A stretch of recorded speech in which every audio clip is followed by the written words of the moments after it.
día a día, alimentándonos de la palabra del Señor.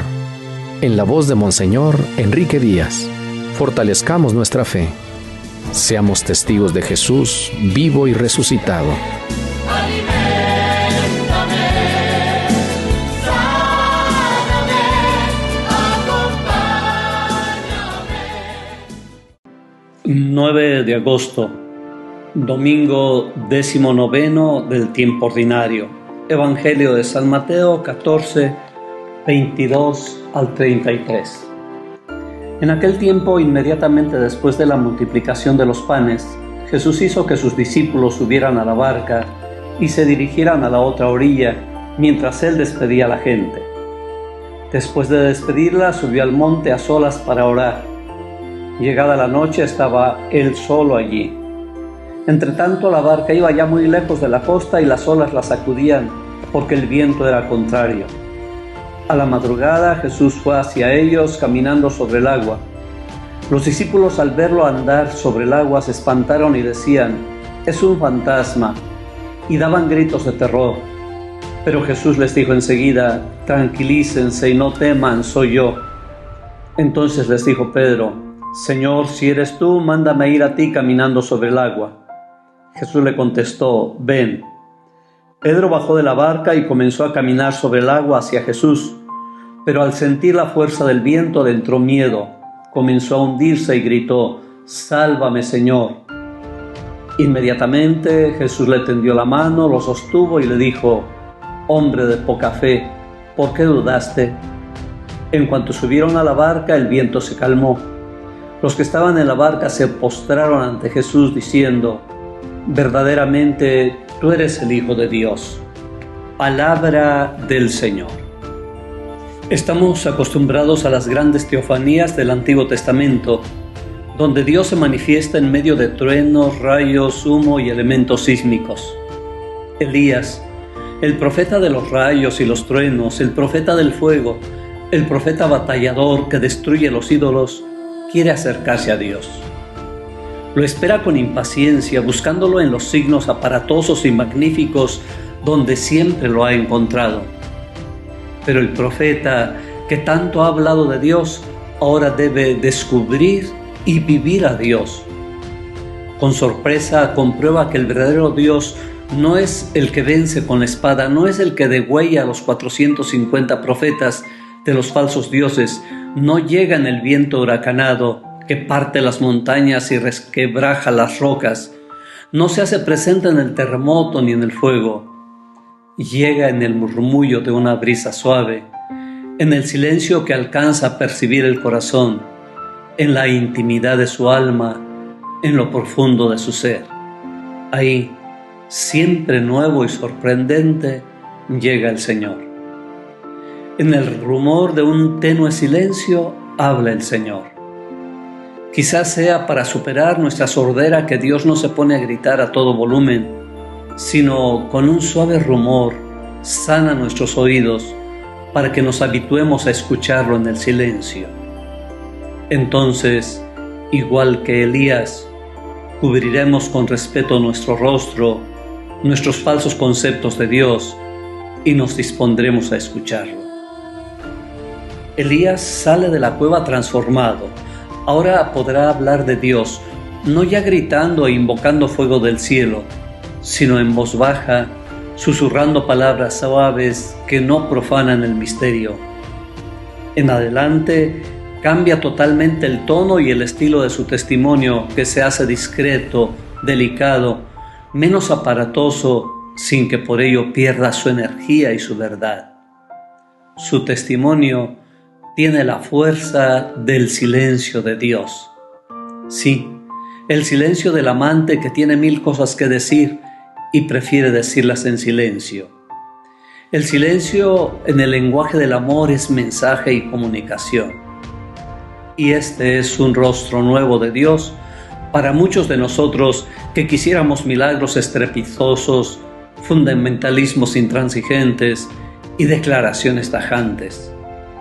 San Pablo, en uno de esos arranques místicos, se sumerge en el interior de su conciencia para descubrir a la luz del Espíritu Santo todo el dolor que le provoca la negatividad de sus hermanos. Cambia totalmente su actitud condenatoria y está dispuesto hasta a verse separado de Cristo si eso es para bien de sus hermanos. También Jesús en el inicio de este pasaje obliga a sus discípulos a que abandonen la multitud después de la multiplicación de los panes. No les permite el ruido del triunfalismo ni se expone a los reconocimientos. A ellos los lanza a la navegación, mientras Él busca la soledad en el monte para a solas encontrarse con Dios su Padre. Y es que para escuchar a Dios, igual que para escuchar a toda persona, se requiere el respeto, la acogida y la capacidad de escucha.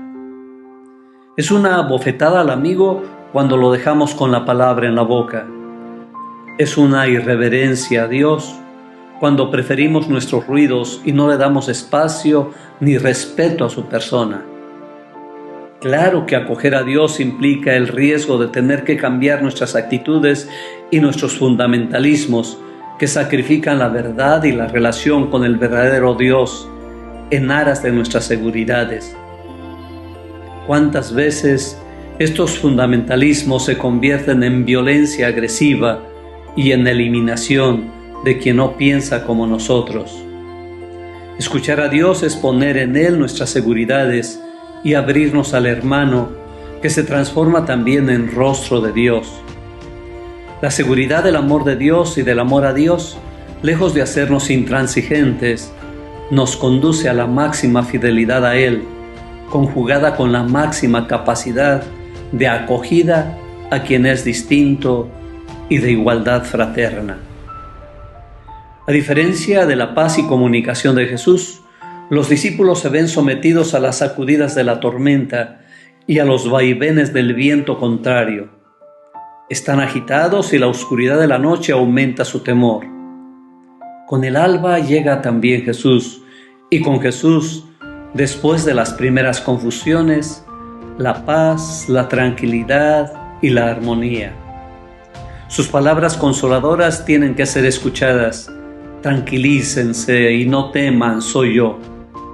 Y ya en confianza, acepta el reto lanzado por Pedro de concederle caminar sobre las aguas. Jesús hasta ese capricho concede, pero Pedro al caminar sobre las aguas pierde sus seguridades y se hunde recibiendo el reproche de Jesús: hombre de poca fe. Para la relación con el otro, para la relación con Jesús, se tiene que abandonar toda seguridad propia y establecer una relación plena y confiada para, abriendo los brazos, ponerse en manos de Dios. Este relato contiene una enseñanza dirigida a la comunidad cristiana de todos los tiempos para que afronte con apertura y valentía el encuentro con Jesús, para que acepte los riesgos del diálogo con Dios y para que, sintiendo su presencia, no vacile ni tenga miedo ante las dificultades que la acosan. Como Pedro y los demás discípulos, sentimos los fuertes vientos que hacen vacilar nuestra barca y zarandean nuestras seguridades. Nos provocan temores y estamos a punto de naufragar. Nuestra tentación es buscar nuestras seguridades y no escuchar el silencio amoroso de Dios, no acogernos a la mano que nos tiende Jesús. Acerquémonos, descubramos esta manifestación de Jesús que primero se hace cercano a la multitud hambrienta y después viene en busca de aquellos hombres asustados y desorientados. Que Él transforme nuestra noche atormentada en un amanecer de paz y alegría. ¿Sabremos descubrir el silencio amoroso de Dios? ¿Cómo puedo hoy dar espacio a su mensaje? ¿Cuáles son mis actitudes de escucha? ¿A qué me compromete este encuentro? Señor Jesús, que te haces presente en medio de las tempestades y las tormentas, tiende tu mano abierta y amorosa a quien se ahoga en sus ruidos, sus seguridades y sus egoísmos. Amén. El Señor te bendiga en nombre del Padre, y del Hijo, y del Espíritu Santo.